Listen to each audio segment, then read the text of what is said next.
everybody. My name is Donna, also known as Donna Janel, CEO and founder of Parenting with a Purpose. Our strive here at the podcast is to reach every home, whether it's single moms, married, single dads, whatever it is, foster parents, whatever, just bringing the ownership and responsibility and nobility back into parenting. Get comfortable with uncomfortable conversations. And all parents need some help and guidance, and I'm just here to be a guide.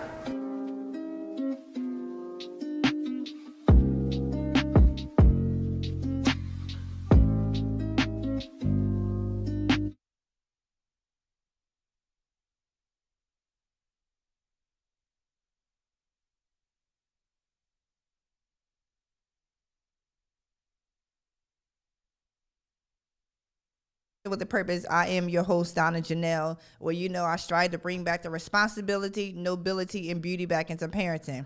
As I say, parents are the bows and our children are arrows, and they will land wherever we aim them. Might not be today, might not be tomorrow. Hey, it might not be next year.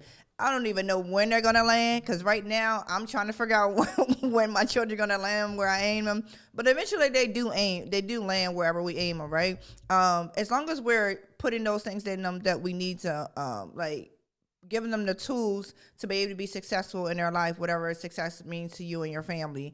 Because we don't want to send our kids outside naked, right, and let the world dress them, because we see what's going on now. There's so many things going on now, right now, where we see that even when we think we're sending our kids off to places where they can be singers, actors, they can go for their dreams, and we see right now firsthand there's so many things going on behind the scenes of a lot of these things. And, I just believe if we dress our children the right way, that some of these things that's going on wouldn't happen to our children, because we're building them to a place where they can have conversations with us. They can have conversations with a trusted adult. Just some of the stuff that's going on right now that's not so good. And I'm not going to mention it all because it's making my stomach hurt just thinking about a lot of things that's going on in society right now with our children, with individuals who we think that we can trust them because they want the best interest for our kids, and they just really kind of want the best interest for themselves and their own selfish intent. So again, as parents though, we just got to make sure our children are safe by any means necessary. And if you got to be that parent that's always on the scene, if you got to be the mom manager, whatever you got to do to protect your children, do it, because nobody loves your children like you do.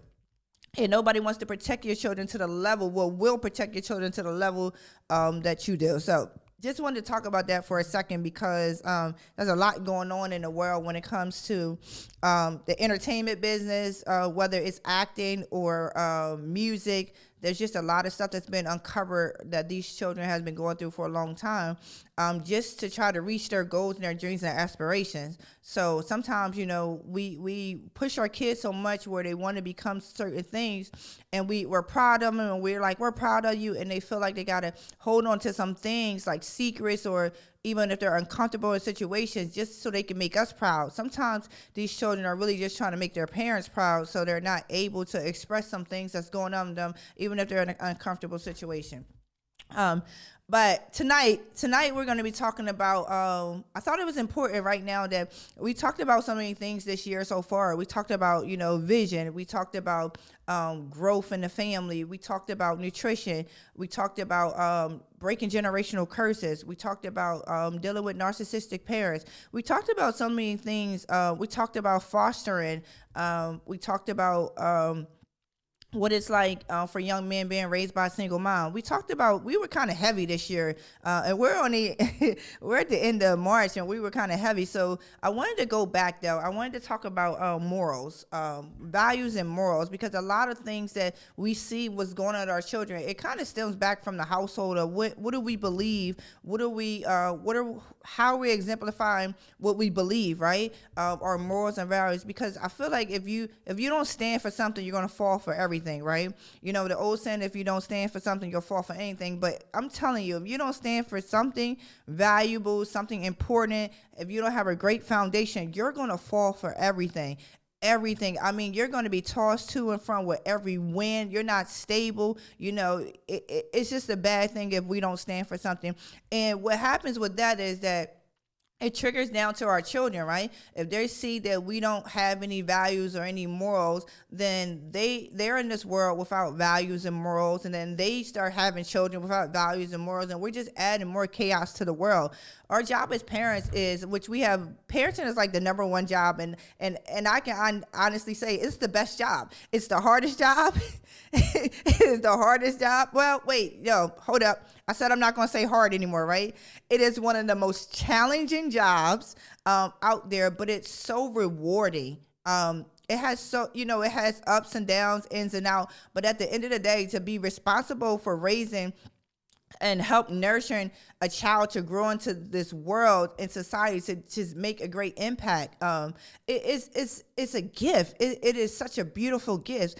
Even with its challenges, it's a gift. Now, I told y'all, I'm at the stage where I got these teenagers and they're very challenging, right? They want to test my inner gangster every day. And I told you the one. Now, y'all know her by now, but she really want to test my inner gangster. She's done some stuff this week already, and I just looked at her and laughed, y'all. That's all I did. Last night, matter of fact, she decided she wanted to eat dinner about 8. She was home from school for about 4 hours, and then at 8:45, she wanted to come down in the kitchen and decide she wanted to make dinner. I was confused. I was like, what are you doing? She was like, I'm hungry. Oh, really? So just those little things when she know my kitchen is shut down at 8 o'clock every night, right? No, she just wanted to challenge me. It's all good, though. So that she done a couple things this week, but, I'm going to let her slide, y'all. I'm not going to put her out there this week. Just that one challenging thing. But as we talk about like morals, like what do you stand for? What do you want your children to stand for? How do you want your children to behave? I have this thing that I wrote, right? It says, teaching our children moral value is one of the most important responsibilities we as parents have.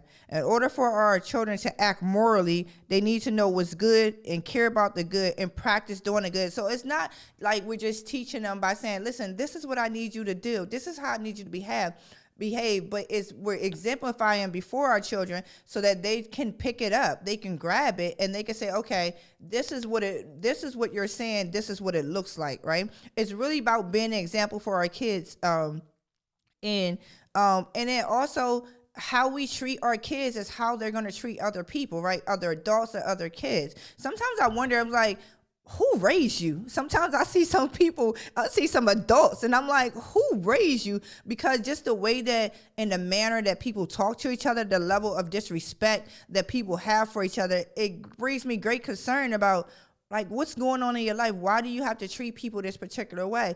And to think like they have children. I had a conversation, and this mom literally was just cursing her kids out. Come get this effing food. Do this and do that. And I was like, listen, if you told me to come get some effing food, I don't even want the food. Like, if you treat me that way, like, what happened to the love, caring, and nurturing? Like, I mean, can you be happy you're feeding me? Like, don't make like you feeding me such a hassle or a chore. Can you get some joy behind that? Imagine going to a restaurant, right? And the server, right, they come, the waitress or the waiter, they come and they throw your food on the table and says, here's your food. Yo, and you're like, I don't want that food. Like, I mean, you're going to send that food back. You probably get up and leave the restaurant. You want to speak to the manager. You want to speak to the owner. You're like, I don't like this service. This is distasteful. Like, I can't even eat. I lost my appetite because of the way the person's treating me. You ever go to a store, even if it's just not a restaurant, even like a fast food restaurant and customer service, and you like, I don't even want the food because I don't like your attitude. So imagine how we as parents do to our children sometimes. Like, when we have an attitude or we have a nasty just demeanor about ourselves, and then we expect our children to be old gung-ho, old Joey, and accepting what you're giving them when you just literally treat them like trash. And sometimes it's not even intentional. Honestly, it is, we had a long day. Whatever's going on in our mind and our hearts, we're frustrated something. Maybe the light bill was due. Maybe you had to work so hard to get that food. Maybe you barely knew what you were going to cook for dinner. But that translates to our kids as if they become a burden to us because we have to do these things, right? So just thinking consciously of how do we treat our children, because sometimes, like I said, if we're dealing with, listen, I'm guilty of it too. When I'm having a hard day and I'm just so frustrated, and my kids, 2 of my kids think that they're like the queen of negotiation.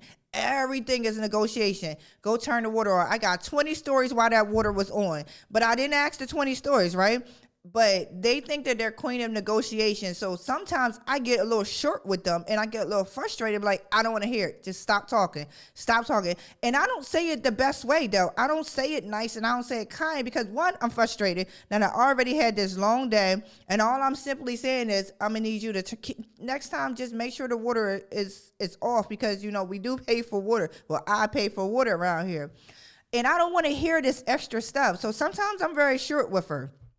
Not, it ain't just the one. Sometimes it's both of them. I'm very short with both of the girls. But even in that, I kind of pull back and go back and apologize and say, listen, this is why I did this, or this is why I do that. And sometimes I don't apologize because sometimes, like, listen, it is what it is.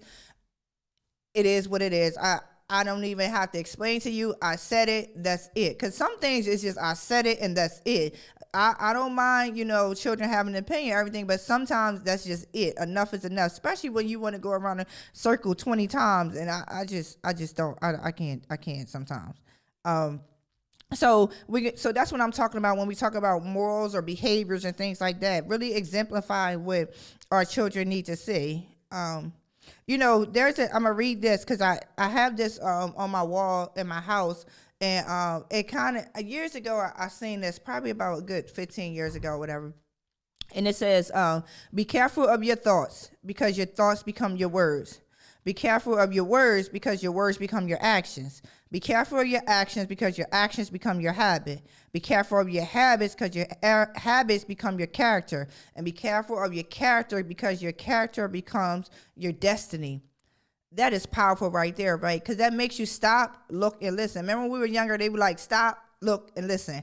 And it all becomes a thought, right? Whatever we think about, we begin to speak, right? And whatever we speak, we begin to act. Like if I think a thing, I speak a thing, and now I'm acting on that thing. And that thing, whatever it is, maybe it'll be good, bad, or indifferent, that thing becomes a habit, right? How I'm acting is now becoming a habit. And then that habit builds my character. That shows who I am, right? When we talked about even the person serving the food, being nasty, serving the food. Like now this has become a habit in you, and now this is your character. This is who you are, right? And then that character, it translates to where you're going to go in life, right? It translates to your destiny.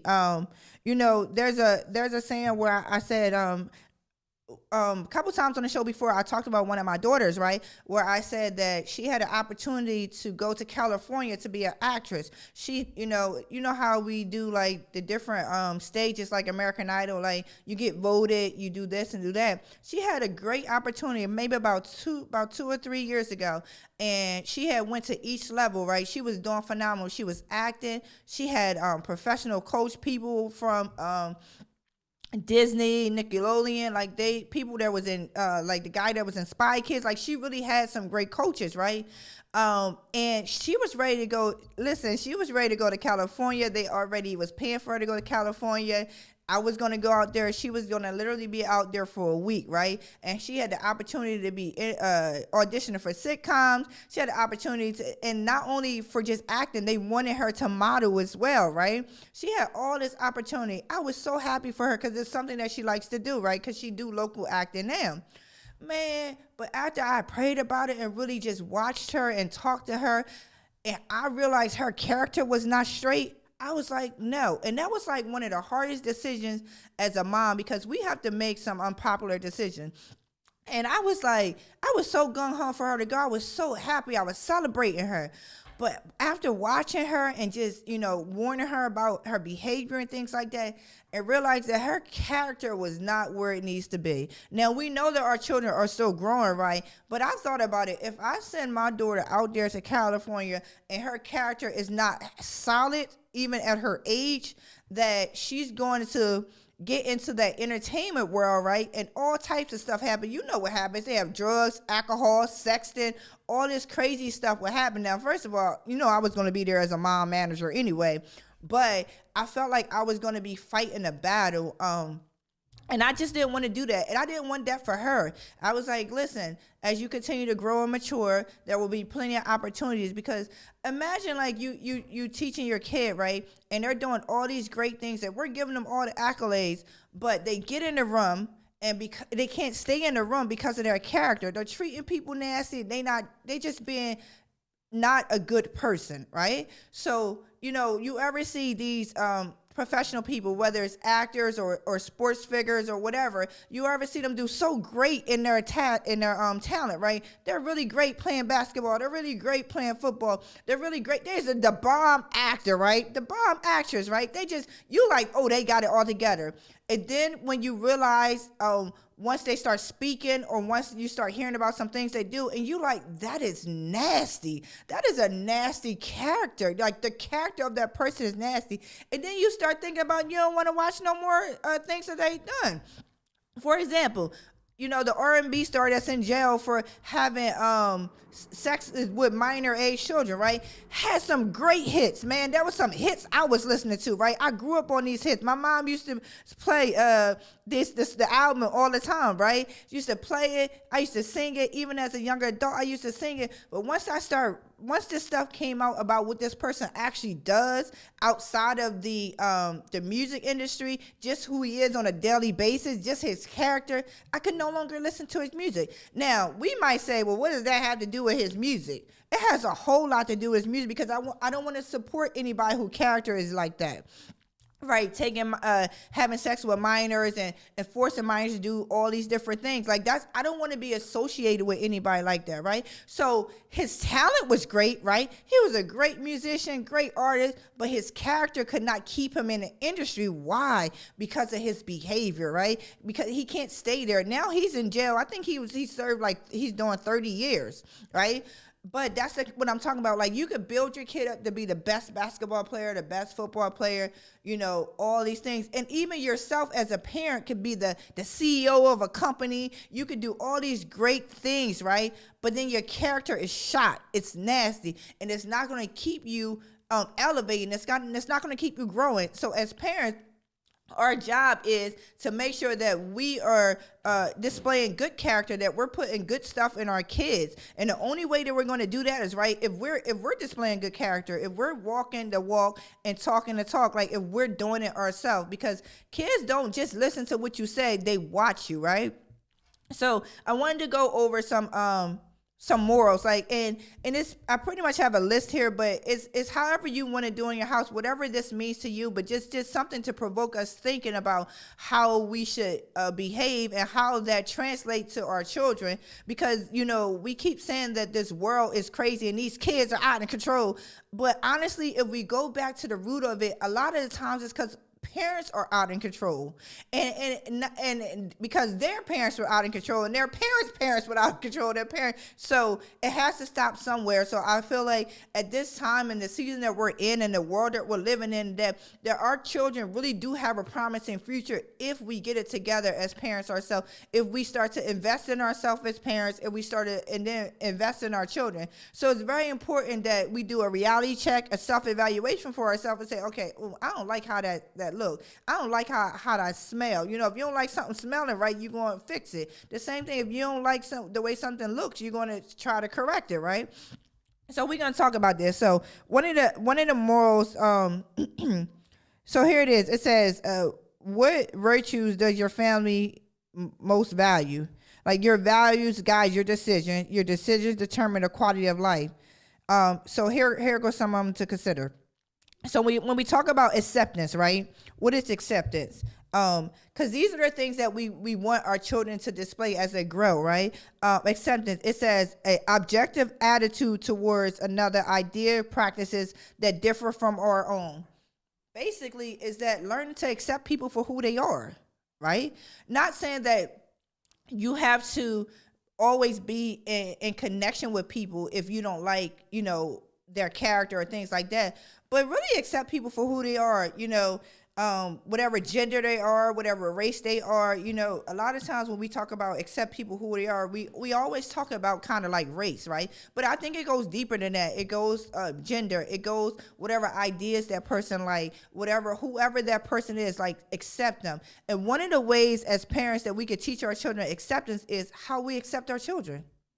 How do you accept your children? Because as parents, we got an idea of what we want our kids to look, act, and think like we own them, and we got all this control. So we have our ideas of how we want them to be, right? But there are some things that they do that's just who they are, and it's not a bad thing. That's just who they are. You may not like certain things, like for example, I don't like how one of my kids dress, right? I don't like how they dress because I'm well put together, and sometimes I'm like, what do you have on and why do you have on? But that's how she feels comfortable. She likes to wear loose clothes. She likes to, I don't know what it's called, but she likes to dress the way she likes to dress, y'all.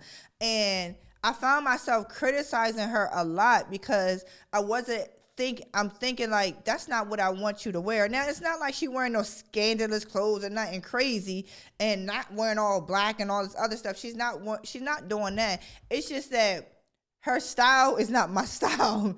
And sometimes we try to force ourselves on our kids instead of just letting them be who they are. So I'm learning how to accept her for the way she is or the things that she likes to do. Like, or even my son. My son is a very quiet young man. And that's very different from me, as you can tell. And that's very different from the girls. So in our household, we learning to accept him for the way he is. Like, we don't have to force ourselves on him, force him to do all these things that we do. We can appreciate for who he is. And I think it starts in the household. If we learn how to accept each other in our household, then when our children go out in the world, they can learn acceptance. They can be already understanding and says, okay, that person may not look like me, smell like me, talk like me, act like me, but I can understand and appreciate a person for who they are and what they're doing, right? And then after, we talk about the acceptance, it comes along with compassion, right? Compassion is understanding the suffering of others and self and doing something about it. So compassion for, I don't know. It's like teaching compassion, at a young age, it seemed it's easier than to do it as an older age kid. So it got to kind of be from the beginning, but just teaching compassion is like, when you see somebody's hurting, be the one to go help them, right? If you see somebody who don't have lunch, be the one to give them lunch. Or if you just see a need, having compassion for people, right? For example, there's a situation right now that's going on in our city, right? The young lady, she ended up in a creek from a real bad rainstorm, right? And they still cannot find her body. The young lady is only 6 years old. Compassion is people in the community coming together and going to go help this family, going to go make sure that they support the family, make sure that they're praying for the family, make sure that they're providing meals for the family. Because, if your child is missing, you're up all night and all day. You're trying to figure this out. And even supporting those who are supporting the family, like the law enforcement, the dive team, just providing stuff for them. That is compassion. You see somebody suffering, and I think if our children see us out there doing these things, that they too will learn how to do them. There was another situation. It was a lot going on this week, y'all. There was another situation in Maryland where the bridge, a boat hit the bridge and the bridge fell down, broke down. London Bridge is falling down, literally fell down, y'all. And there was the dive team, and there were so many people out there, and there was groups of people really trying to make sure that these people are fed, make sure that there's water on the scene, make sure there's warm blankets. Like, that's compassion. That's seeing somebody go through something, and you want to help them. So if we can show that in our own household, right? If we can show compassion to one another, compassion to our children, we're compassionate to our children, understanding like, something happened, we're not, well, you'll get over it. Just get over it. Especially to our boys, we say, suck it up, man up. Or to the girls, like, listen, go ahead with that. Like, I see you. You don't need to be crying like that or stuff like that. Instead of understanding that there's a sufferer, somebody's suffering at the moment. So how do we treat people who are suffering, right? And also, like, another one is courage, like teaching. These are morals that I think that parents should display, and then our children will pick up on them. So we're going to talk about it with our children, and then we're going to exemplify by our character or who we are or how we live, right? So courage, like teaching our kids, like even at difficult times, you can still overcome, right? If you get a bad grade, or and I'm just saying for kids, if they get a bad, sometimes kids like me upset when you get a bad grade, but just teach them, listen, you can still do it. Just have the courage to keep going on. If they fall, hurt themselves, it doesn't matter. If their friendships didn't end up the way they wanted to, encourage them to keep it moving. Just the willingness to just keep going nonstop. But that's courage. Like teaching them, listen, no matter how hard it is, how dark the situation may be, you can still overcome that.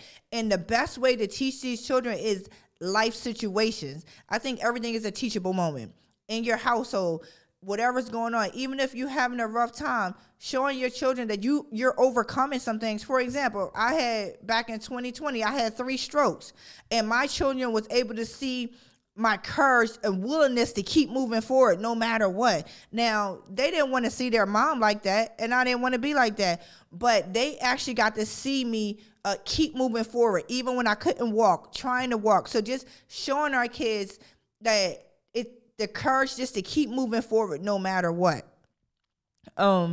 Also, one of the things that, I don't know, like the word fairness to me is interesting. Because you always hear people say, that ain't fair, this ain't fair, that ain't fair. But fair is just a way of saying, like, act appropriately, share appropriately, right? Don't treat one person better than the other. Be fair, be across the board, be the same. Like, don't change up, don't switch up. Just because this person is around or that person is around, for example, a lot of times people may go to church, right? And they have one behavior at church, right? And then they get home and they switch up. And the kids is like, I don't know if you Dr. Jekyll or Mr. Hyde, what's going on? How you're acting one way here, or acting another way at home, or acting a particular way or a particular way around other people, but then when you get home, you all discombobulated, you all out of pocket, and your kids are just like, how is that fair? You behave this way here, and then here you're this way.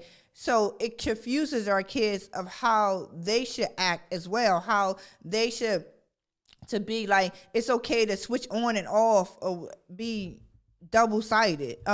So just teaching, I feel like that needs to be a moral that we treat people fairly. Like we're sharing appropriately. We're not just treating you this way because you have money and you don't have money. Like, just none of that. Like, we really need to be fair. And then when we talk about the fairness, we talk about generosity, right? Because what comes to my mind is that how we treat people who have money versus people who don't have money, or people who live in a house versus people who are homeless, right? How we treat people. And so when we talk about like sharing appropriate, being fair, then we get into to generosity, right? Are we willing to give resources? Are we willing to help others in a time of need, right? So are we teaching our children to be generous? Like, I know I want my children to be generous, right? I want generosity to go through my family because that's the way I live. So if they see you helping other people, if they see you treating people well, that literally goes on to them, and they're like, well, this is just a lifestyle that we have, right? This is what we do. And then they understand why we do it. For example, I remember years ago, my son, he wanted to give all our money to the homeless man, right? You know, the people, they come out, the handlers, they come out with their signs and all that. And I have just watched a documentary, right, on how some of these people are scammers, right? How they literally had a documentary where they watched them put these clothes on and do all this and make them look like they were really homeless, right? And then after their shift was over, they went back in their car and they went into a mansion. And it was a bunch of people living in a mansion. And my heart was hurt. And I was like, I give money to the homeless, the people who are standing while I'm at the light and stuff. And my son wanted to give, like, I gave a couple dollars. My son was like, we need to give more money. They're hungry. But what made me stop, though, is because I was like, I don't even know if these people really going to be using my money. So he had said to me, he was like, Mom, honestly, it doesn't matter what they do with the money. The fact that you helped them out for whatever their need is more important, that you were giving. And I was like, yeah, but I don't want them to take my money and they're not in need. But just for him to understand what generosity is, like, he was like, I'm not responsible for what they do with the money. I'm just responsible that my heart is good enough to be able to give, right? Yeah. That hit me because I just was like, yeah, but I'm not getting all my money. Oh, so then I explained to him because I didn't want his heart to be crushed, right? And said, my mom is cheap. My mom don't want to help the people. I really explained to him what happened and why I made the decision. And he was like, well, not everybody does it. I said, I get it. But right now, I'm going to give them a little bit, and then somebody else going to come along and get them some more too, right? Or even just if you're like, for example, our church, they feed the homeless, right? They feed them and they clothe the homeless. So even taking your kids to events like that where people actually come and they're in need and you're being generous, you're helping. And being generous is not even about always giving somebody money, always giving somebody food or clothes. Being generous is like even generous with your time. Like taking the time for people, like really giving up yourself for a moment if somebody needs to talk to you, if somebody, and I think my kids does that really well. Like, well, the one that tests my inner gangster, because, she out there. So she's very generous with her time, with her friends, and listening. She's always got a listening ear because everybody's problem seems to be this girl's problem. So she's always generous in the sense of having an ear, listening. And I don't discourage that. I just tell her not to get involved in whatever's going on. You can kind of give some advice, but you don't get in the middle of it. But she does try to be the mediator. So I feel like she's being generous because she thinks that she can help solve the problem. A gratitude, the attitude of gratitude is another one that I'm big on that too. Gratitude. Because it's important to show appreciation to others, even for the smallest things. And as you notice, as I go down this list, it's really about serving, right? It's really about helping one another. As we get, it's like the foundation of, who we are, right? And then it goes into these moral things of the things that we do, right? So when we talk about gratitude, we're talking about our attitude, our lifestyle. How do we live? How do we appreciate others? And I think one of the biggest ways that we can show our children how to have gratitude is we ourselves show gratitude. And not just on their birthdays, good report card, or they did well in sport. Really showing a gratitude that the fact that, like, you're here, you're mine. I am grateful that you're here. Even if for the, the small things of, oh, your room looks nice today. Like, not always, oh, why your room not clean? Why this or why that? And even when we think about our adult children, right? Being grateful that there are children and showing them and explaining to them some things that you're grateful for. I'm grateful that, you're holding down a job and you're doing really well. I'm grateful that you're not out on the street. Like, just being the attitude of gratitude, appreciative. Like, I appreciate who you are as a person. I think that if we start doing that in our own household, that really will spill out to the world, because there's a saying, what goes on in the house what eventually goes on outside, right? Whatever you do in your body, however you take care in your body, you're going to be able to see it on the outside of your body, right? It's going to be displayed, because it can't just stay in, right? So that's the same thing. Whatever you do at home, you will be able to see the fruit of it in the community, see the fruit of it as your children grow and flourish, right? Another one, like honesty, teaching our children to be honest. As I'm thinking about, whatever my parents used to say, whatever you do, don't lie to me. Don't lie to me. And that whole little thing, a little white lie, a little lie here, a little lie there. But I don't even know how lies become color. I don't even know, honestly, how these lies become colorful or colorless or whatever. But teaching our children to be honest. But the most important thing, how we can teach our children to be honest, is if we're honest with them. Sometimes as parents, we want to cover things up, or we want to keep information from them. And we really operate in dishonesty, and when we wonder why our kids are walking around being dishonest. So I think there's a way of being honest, though, age appropriate, but not to lie or deceive or anything like that. Really think about, how do you want to share this information so that it's digestible, right? Because we have to do it age appropriate, and it has to be digestible. Like, honesty, sometimes we can be so honest and we can be so frank when we can damage people, right? So really just teaching them how to be honest and how allow it to be digestible, right? How it displays on the palate, right? For example, I remember one of my kids, I don't remember which one. It might have been all of them. You know how we talk about the tooth fairy when we talk about the holidays, like, or Easter, like the Easter bunny coming to do this, or Santa Claus coming to do this. And as our kids get older, right, they start realizing that those things don't exist, right? And they straight up and say, Mom or Dad, you lied to me. Why would you lie to me? Even that simple lie like that really is really kind of put some distrust in our children, right? We think that it's small. We want to have the fantasy of it, right? And, I don't want to take fantasies away from kids, but at the same time, being honest in an age-appropriate way so that we don't destroy their fantasies, crush their fantasy, but at the same time being real. Listen, that is what we see on TV. That is, a fantasy, That's the thing that we see, like, but honestly, Mom and Dad work really hard, and why do you think we ask you what you want for this holiday or something like that? Just have a conversation where we're just being honest, though, but honest in a good way. And it really does teach our children how to be honest, because any minute they'll be like, listen, you lied to me about A, B, and C, and you saying, well, I just wanted to protect you. So then they start thinking, well, I'm going to lie to protect people too, right? So you see how that kind of just keeps going. We think it's a small thing, but it can be a big thing. Another thing, that teaching our children to have integrity, man, this is a big thing.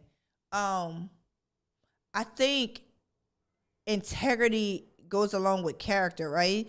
How do you act? Who are you, right? What do you stand for? There are so many situations where our integrity can be challenged, right?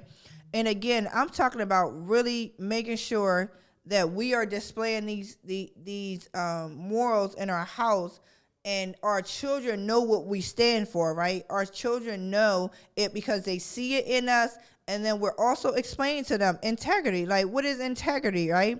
Like, sticking to your principles, sticking to the ethics and the values, right? I had a situation, and one of my kids, I'm not going to say which one because I'm not going to put him out there, but we were at the Wawa, and you know how you get these slushies, right? You got small, medium, and large slushies. And my one child particularly wanted to get a large slushy, and then wanted me to say, because you could do the self-checkouts, right? Wanted me to ring it up as a small. And I'm like, what we doing? And why would you do that? Oh, it's cheaper. And I was like, but why?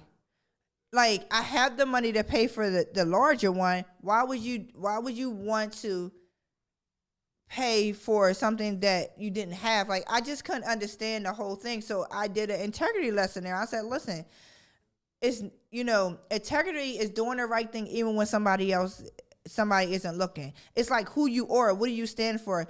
And then I said, listen, y'all, I go all the way left. Sometimes I can overdo it, I can admit. So I'm like, well, if you lie, you steal, you stealing, you cheating, and then you killing. Like, I went everywhere. I was like, you lie, you steal, you cheat, you kill. I went into the whole thing, and then he was like, this is not a video game. But no, I was being so serious because we think it's little small things. Like I said, listen, it starts by you being dishonest with this system here, saying that you have a small drink when you have a large. So that's stealing. That is stealing straight up because you're being dishonest. I said, so then what happens when there's another situation and you try to do the same thing, but it's a bigger issue, and it becomes bigger and bigger, and then next thing you know, you're arrested and you in jail for stealing. Mom, I'm not going to jail for stealing. It was just a small thing. Yeah, but it's not right. it's not right. So integrity is doing the right thing even when nobody's looking. So teaching our children that. So I could have easily been one of those moms like, yeah. Let me save some money on this. Let me save some money so you get whatever you want. I'm gonna save some money. No, not around here. We're not doing that.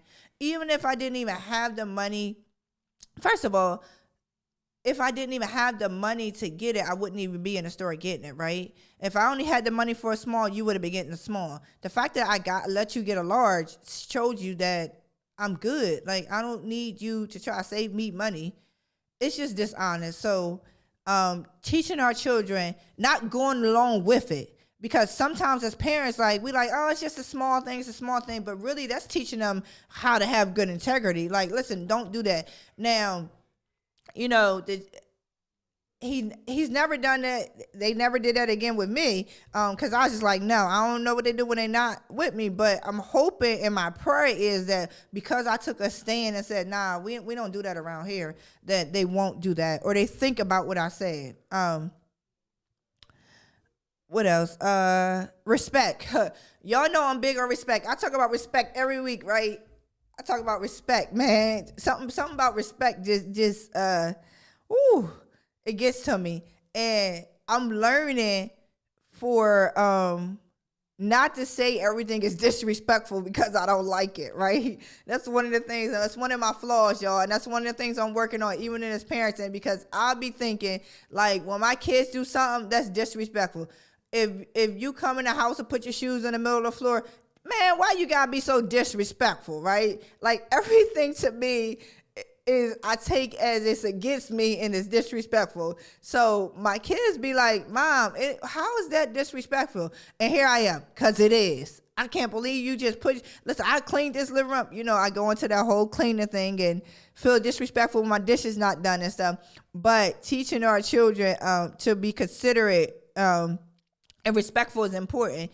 And really not, I'm learning not to, like, really mislead them of what respect is, right? Because I told you, I'm always saying that things is disrespectful, and some things is just not disrespectful, y'all. I just make it like it is because I feel, because again, it's me feeling like it's disrespectful, but some things just really not respectful. So really teaching them what's respectful and what's disrespectful, and having a good conversation about that. And one of the things that the kids, I often hear kids say, particularly teenagers though, not just mine, but other teenagers, when you get into the situations where they're at school and somebody's yelling at them or not treating them so nice, an adult, and they'll say, well, they disrespected me, so I disrespected them. So even teaching our children, like, even if somebody disrespects them, that doesn't mean that you change who you are. Like, if you're a respectful, upstanding person, don't change who you are because of the way somebody's treating you. Now, don't let nobody treat you just in your way. Walk away. There's some other coping things that we can do when people become disrespectful to us. But being disrespectful back is a no. Like, because that doesn't solve the problem, right? You're literally doing what you don't want them to do to you. Right? So just teaching them really how to balance that and what respect really means and how respect should be utilized in this world. And the best way to do that, again, is if they see it on us, if they see us respecting people, talking to people, right? Not just treating people just nasty or inconsiderate. If they see us doing these things, then they'll start picking it up and understanding. And again, like I said, they might not even understand today. They might not even get it tomorrow. But eventually, that stuff will sink in their head. Like, they're sponges. That stuff will get in them. And they begin to start displaying that without even realizing, like, whoa. And I'm famous saying, yo, I remember when my mom used to do that. Or I got that from my mama. So just really just exemplifying just good characters, right? Teaching them responsibility. This is a big one too. Like, in our families, we got to teach them to be responsible, not giving an excuse for everything or why they didn't do something or blaming someone else for something that you did. Like, really take accountability, be responsible for some things, right? And being reliable, like if you say you're going to do something, do it. If you say you're going to be somewhere, show up. Like, just being reliable, just being responsible for who you are as a person, responsible for the things that you say, responsible for the way that you act, right? Just really being responsible in our obligations. And I think one of the ways as parents that we could do that is if we're telling our children we're going to do something and we do it. Or if we can't do it, we explain to them why, not, oh, we just not going to do this today, or just, whatever goes on in your household. There's different ways that we can say it, but really just being reliable. Are we as parents reliable? That's the question. Are we reliable? Because if we're reliable and responsible, our children will be too.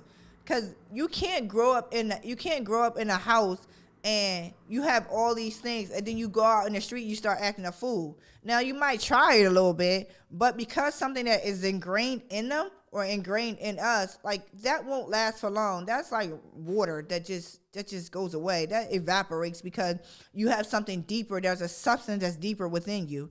And that's what we're really trying to build in our kids, a deeper substance, something that's weighty, that holds them, right? And when we talk about self-control, right? Control our words, control our behaviors. A lot of it is, we talked about, be careful of your thoughts, because your thoughts become your words, right? And be careful of your words, because your words become your actions. So if I'm thinking negative, I'm going to start speaking negative, and then I'm going to start responding negative, right? So just even being, even when we upset at our kids, or upset at our spouse, or upset at another adult or whatever, just being, having that control of self. Like, I'm quick to walk away. My kids will tell you, like, I will walk away and I'll start singing Jesus on the main line. I'm calling you up. I'm telling you what I want. I start saying, I have all these different sayings to keep me calm, to bring me back in, so that I can take a deep breath and not really be explosive. Because there are some situations where you get frustrated, you be explosive. I told y'all a couple weeks ago about how I was so upset. I threw all the pots and dishes all on the floor in the kitchen because I was out of control, because I was so upset that I literally was out of control. And I knew I was out of control because even I had to go upstairs and try to get myself back together. But even in those situations, if we teach our children how to respond to things that we're not happy about, things that anger us, things that gets us upset, and how we can control ourselves, they too will do the same thing. We don't have to worry about teachers calling us, talking about the child and through the chair, through the table, through the desk, got up in the teacher face, balling the fist up, do all these things that, when we are angry and we don't have self-control, that's what happens. So really teaching our kids to have these morals and these foundations in the house. Like, as for me in my house, this is what we're going to do. Around here, we control ourselves, okay? Around here, this is what we do. Around here, we love people. Around here, we help people. Around here, we're responsible. We take accountability for what we've done and what we didn't do, right? And then trustworthy. Can our children trust us? Or even when it's difficult, though? Are we reliable even in difficult situations? Or are we like going off, and are we not being true to our own word because of situation? Listen, life be lifing, right? I keep telling y'all this. Life be lifing. And if you haven't learned yet, you're going to learn that life be lifing. Stuff just be happening, right? And because these things are happening, sometimes we get out of control. We don't become reliable because A or B or C happen. And all this our children sees, period. They see this. And when they see this, they start behaving this way. So as parents, it is very, very important for us to do a self-evaluation and say, all right, these are the morals I want my children to have. Am I displaying these morals? Am I acting appropriate according to the morals that I set before my family? Because everybody wants their children to be successful, right? And I believe every child wants their parents to be successful too, right? It ain't just about what what we want for our children. It's really what our children want for us too. It's like it's a relationship, right? It's a back and forth. It's a give and take. Our children learn from us. We learn from our children. So I believe that in order for us to be really holistic and have a great foundation, these are just, there's other morals in your family that you want to go by, so be it. There's other things, but I just listed some things that I thought about and what I really want to see in my kids and what other people have explained they want to see in our kids. And it's like, how do we do that? How do we get this in our kids? The number way of getting stuff into our kids is we live it ourselves. If we out here cussing, fighting, screaming, shouting, shooting up, stabbing, doing all this crazy stuff, and then we want our kids to be able to, oh no, just calm down. But you're not calm. You telling your kids to be calm and you ain't never calm. What's wrong with that, right? So you gotta have self-control. We gotta begin to look at ourselves as parents, because we keep seeing all this stuff that's going on in the world, right? We keep seeing all this stuff that's going on with our kids. When we talk about violence and we talk about disrespect, we talking about, teachers fighting kids in school. Like when we talk about all these things, right? And they're like, well, we need to do something to help the kids. And I'm just like, well, first of all, the reason why the kids are acting like that, because there's a disconnect, right? There's a disconnect for whatever reason. I'm not coming at nobody's household, but what I'm saying is that it all starts from the house. It all starts from home. Because, you got to see it from somewhere, right? And if you spend most of your time at home, if you're being trained at home, this is the kind of behavior that's going to come out if this is behavior is demonstrated at home. So if we want our kids to be respectful, we want our kids to be trustworthy, we want our kids to be reliable, we want them to have good character, if we want our kids to have self-control, control yourself, parents. We as parents got to control ourselves, right? So again, there are so many different things that we can teach our kids, but I feel like our responsibility is to really teach them how to be morally right, because we keep saying that this world is bad and evil, right? This world is so terrible, but we are in the world.